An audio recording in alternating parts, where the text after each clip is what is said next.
तेरी माँ तुझे दूध पिलाता तो मेरे देवर से जाकर फैसला खाता ढिंगरा के बेटा, तूने मेरे साथ क्यों जोर जुलूम कर रहा है रे? सोना रानी, मुझे नजर थक गया दुश्मन को खोजते खोजते, आखिर में नहीं मिला, इसलिए तुमको पास आए हैं। चल अग्निकुंड। नहीं, मेरे बदन में तो हाथ नहीं लगा सकता, समझ गया ना? चला चला चला रानी अग्निकुंड राज, जुआ है पच्चीसी है खेल पाई हाय से जिया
हो के ना बचाबै हो दुनिया हो साना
आयो कहमा में रोबई हई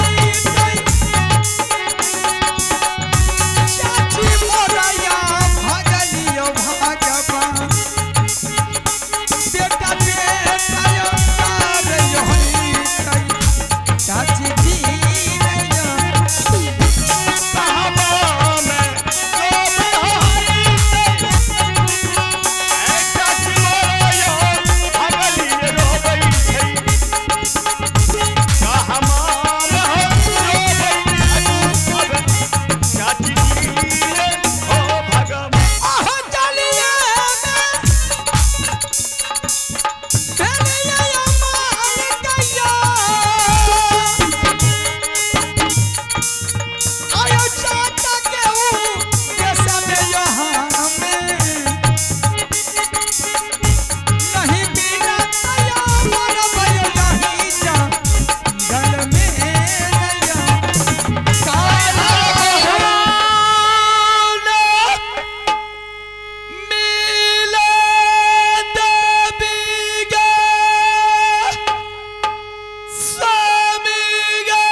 मेरे स्वामी ने उस टाइम में वादा करके गए थे कि रानी मैं तुमसे मुलाकात करके ही जंगल फिर वापस आऊंगा, तुमसे मुलाकात करूंगा।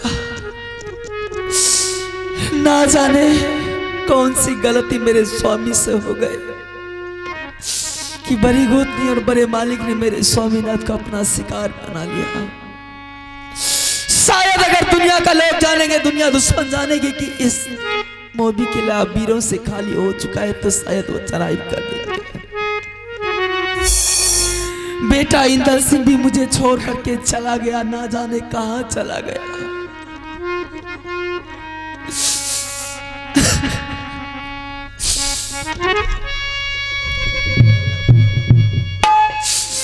आइए आप हैं हमारे माननीय विजेंद्र पासवान बाबू, स्थानीय निवासी कार्यकर्ता महोदय, जिनके तरफ से 51 रुपए के आशीर्वाद मिले हैं। मैं अपने पूरे पार्टी की तरफ से बहुत बहुत धन्यवाद देती हूँ। जय हिंद, जय भारत। माँ छठी उसे भंडार को भरा रखे। धन्यवाद। बेटा ने छोड़ करके चला गया, ना जाने कौन सा रास्ता होकर के निकल गया, किस रास्ते पर मिल जाएगा। वो भी पागल बन गया अपने चाचा के खोज में, क्यों नहीं पागल बन जाएगा। जो चाचा जी ने अपने जगह पर बैठा करके खोआ होटल मिश्री मलाई दूध खिला करके तैयार किया, आज वो चाचा को ढूंढने के लिए चला गया। वो ना जाने कहां वो दर दर का ठोकर खाएंगे, कौन बच्चा उनके ऊपर पत्थर मारेंगे, कौन राही मुसाफिर उसको देख करके हंसेंगे, लालकार मारेंगे। मेरी हालत ये हो गई है कि स्वामीनाथ के देखते जैसे मैं देखती थी, मैं खुश हो जाती थी। रानी रानी का करके बुलाते थे, खाना मांगते थे, मैंने उसे खाना ला करके देती थी, वो बड़ी चाव से खाते थे। कौन खाना मांगेगा, कौन मेरी दुनिया को देखेगा। सारी दुनिया उजड़ गई है। जहां मेरे स्वामीनाथ का लाश मिलेंगे, वहां मैं ढूंढती रहती हूँ कब मिल जाएंगे कि मैं उसे गले से लपट जाऊंगी। क्या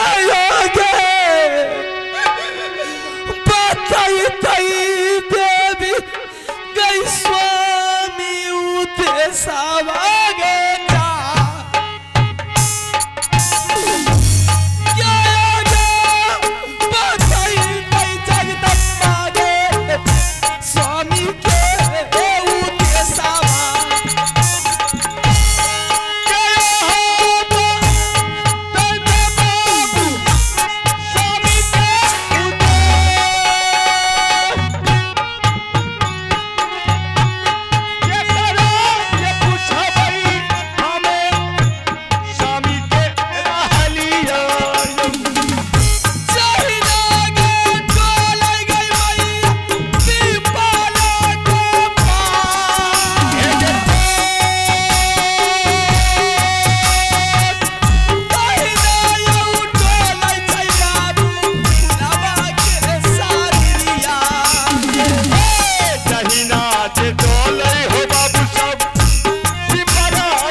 बाबू भैया सुनिए उषा भाग्य भागव सहन नहीं विपत इहो कोनो दुनिया विपत्ति के तेरा बाबू फूला के कपा के और सुनत है भाईबा फूला के विपत्तिया विपत्ति के घेरा भगवान फूले मार गए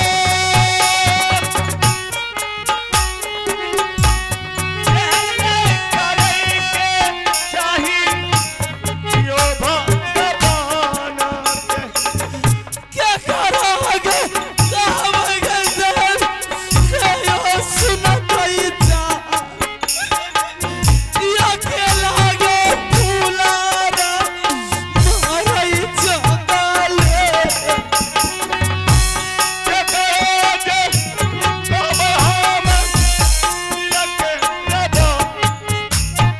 अकेले हो छोड़ी भाग नहीं आई हो दाना छोरा के गेल बिया हुआ स्वामी आई